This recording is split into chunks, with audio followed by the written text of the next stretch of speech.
Om Sri Aurobindo, Mira is my refuge. Pranam at the lotus feet of the Mother. Welcome. Very good morning. In this spiritual discourse today, we are going to take up the topic emergence from the unconsciousness. From inconscient to conscient. Especially we are stressing how to emerge out of the unconsciousness, how to come out of the inconscient. What is their characteristic? Something we are going to stress upon, to have a little brief discussion on that. As we know, Sri Aurobindo speaks of all are secretly conscious. Sri Aurobindo speaks of all are secretly conscious. Nothing unconscious, all are secretly conscious. Defining inconscience, Sri Aurobindo speaks of two words that we are going to stress upon. Even in the inconscience there is a secret consciousness. Even in the inconscience there is a secret consciousness. Second, on very good definition on inconscient. The inconscient is the last resort of the ignorance. The last resort of the ignorance is inconscient. There itself you can find in the ignorance. This is the last resort of the ignorance. In inconscient it is found. Inconscient is the last resort of the ignorance. Little by little, we'll try to define couple of terms like consciousness. So while we are going to define the consciousness, Sri Aurobindo speaks upon the force aspect of being. Defines consciousness, Sri Aurobindo's it is wordings. The force aspect of being, whose energy and movement creates the universe and all that is in it. It is made of the two elements. One is awareness of the self and things. Second one is conscious force.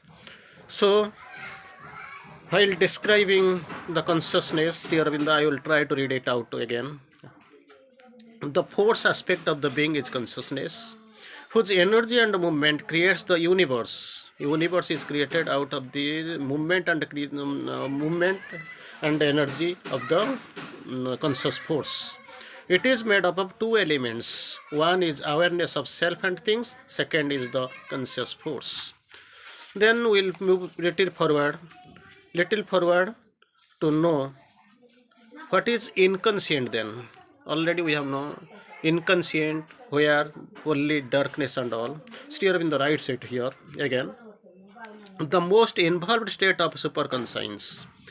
Involved, the two processes are, one is involution and evolution. The superconscient force, there was involution, and here the contrary process we are going towards the evolution. In involution, superconscient has turned into the mind, life and the body. That matter is the last. There is no involution after this matter. From this matter, which is now base, it is a hard ground, it is a thick ground, it is obscure, it is dark, packed with ignorance, darkness. From that is the base. From that base, evolution starts. Sri Aurobindo describes the inconscient as this, the most involved state of superconscience. The most involved state, the last one. All power of superconscience progressively evolve and emerge out of inconscient. All powers of superconscience progressively evolve and emerge out of inconscient. Thus, fast emergence being matter. Already we have discussed the fast emergence from the inconscient is the matter. And to describe inconscience, Sri Aurobindo speaks of inconscient is as vast as the superconscient. Inconscient is as vast as the superconscient. And the difference between inconscient and superconscient, it is the last involved state. And Sri Aurobindo in Savitri writes of inconscient is the superconscient sleep. So when it is asleep, it is inconscient. when it gets up, it is actually in the active awakening stage, it is superconscient. In the sleeping stage, when it is dormant, inactive, that is inconscient. Now we are going to discuss another brief discussion definition of consciousness. How can we define consciousness? The self-aware power of existence is consciousness. Conscious is not the only power of awareness of self and things. It is or has also dynamic creative energy. It has got its dynamic and creative energy of the consciousness. It can determine its own reactions and abstain from reactions. Determine and abstain from reaction. It can't only answer to forces. It can't only answer to the forces, but create or put out from itself the forces. Forces it can create from its consciousness is not only synonymous with the mentality. It is only a middle term. Then the below mentality, it sinks into the vital and material movements. Below the consciousness, it is as Aurobindo speaks, it is a middle term. So when the middle term, that up will be there and below, top will be there and below it will be there. Below mentality, it sinks into the vital and material movements, which are all subconscient. Then on the top, it rises into the supermental, which is for us the superconscient. Upper top one is superconscient, and below it is the subconscient or material and vital. But in all, it is one and the same thing, organizing itself differently. Same thing, organizing layer difference. We are getting the change. We are getting the difference. Now, so far we are considering to get a brief idea on the emergence from unconsciousness. Then we will see how it works. Aurobindo speaks of, writes in his own writing, all the gestures and movements of the life are made spontaneously, automatically, almost unconsciously. Because we are unconscious, we don't know, we are in the ignorance. Aurobindo speaks of all the gestures and movements of life are made spontaneously, automatically, or almost unconsciously. In a semi-conscious state, it does not realize that the very simple fact, and that in order to do something, one must first know what one is going to do, and then must want to do it. So things are what he is going to do, what he is supposed to do, what he wants to do. Things without knowing, so it is done. Maybe Aurobindo speaks spontaneously, automatically, most unconsciously, or semi-consciously. It is being done. So, looking forward, moving little bit forward, we can see Aurobindo writes. How can we become conscious? Aurobindo, a small child is altogether unconscious.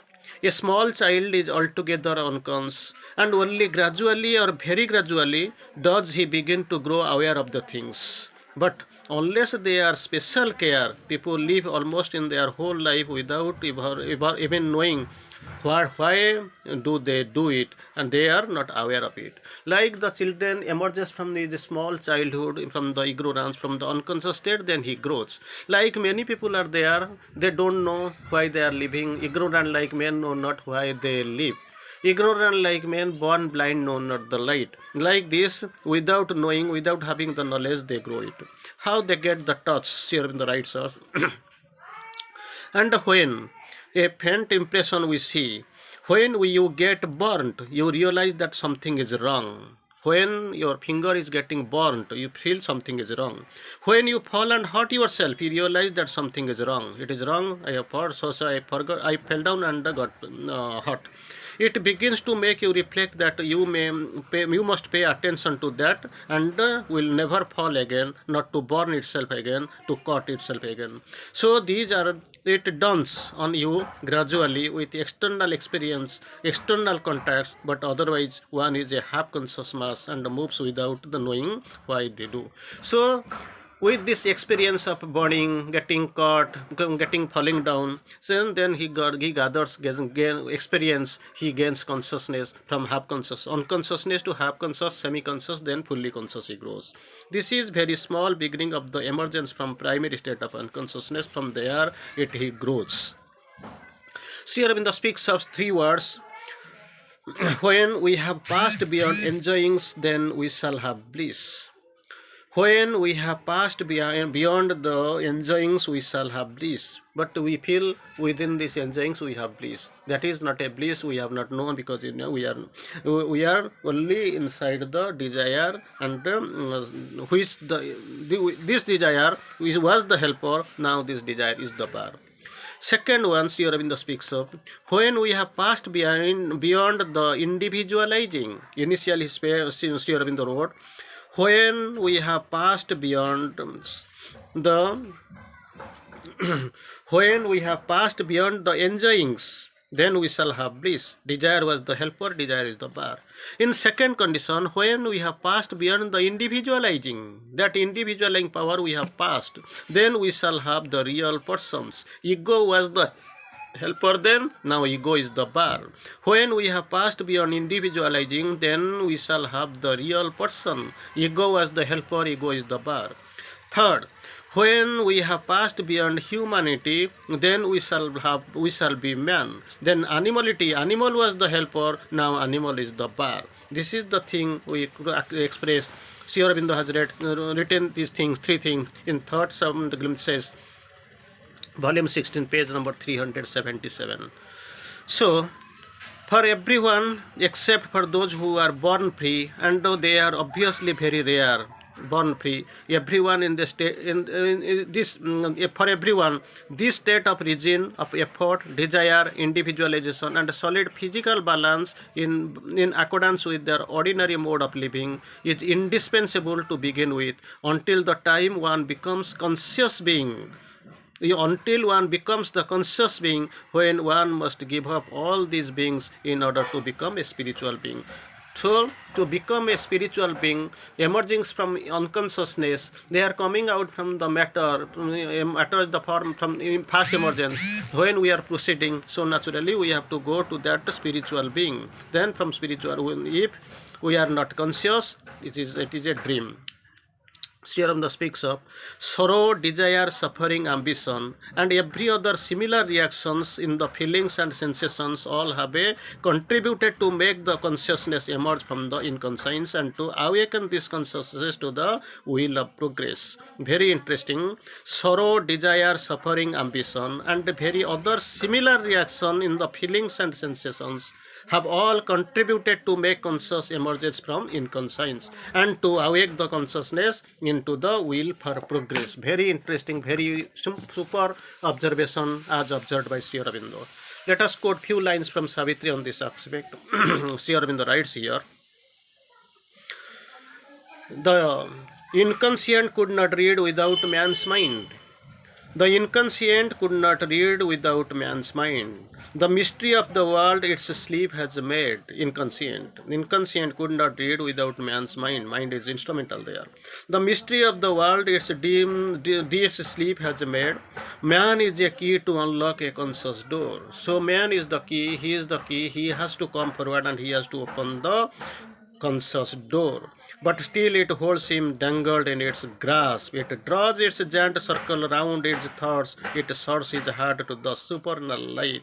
So he has to become conscious. He has to come the whole the way away to unclog the conscious door.